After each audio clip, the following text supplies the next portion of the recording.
Sometimes we're hard on each other, sometimes, there's lots of bantering, but we know it's all, we all want each other to succeed.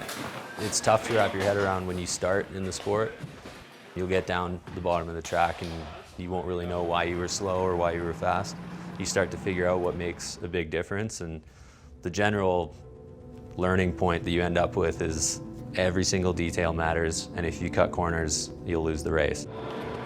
You look at teams on paper that have got some really freaky athletes on it, and you would think that they push really fast, and they don't for some reason. And it just seems that if you've got a group of guys who've spent time together, who get along well, who are motivated to win as a team, they traditionally seem to do better. There you go, Kripps.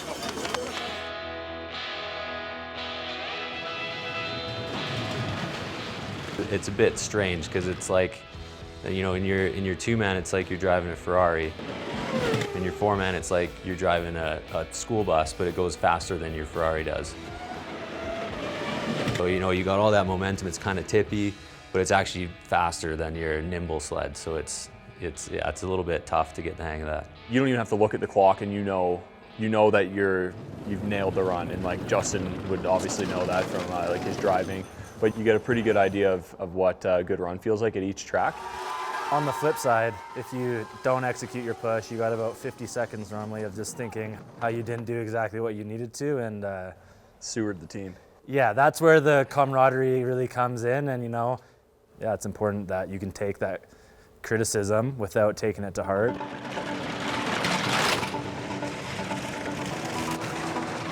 The actual driving part is almost completely mental. It's all about reaction time. It's all about getting in the zone and just kind of flowing with the track. You don't want to be actually thinking in the track because you just don't have enough time.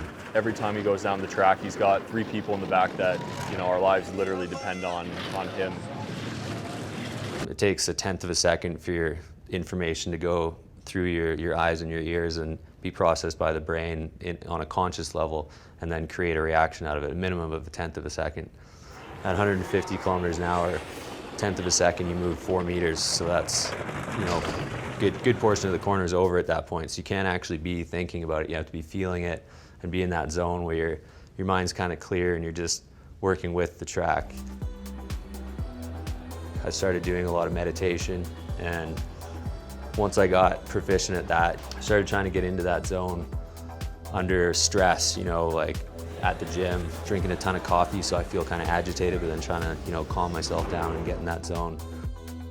For me personally, it's just kind of returning to the breath, focusing on the breath, and just thinking about clearing your mind. If a thought enters your mind, it's like watching traffic. You see a car, you acknowledge that it's there, and then you just let it go.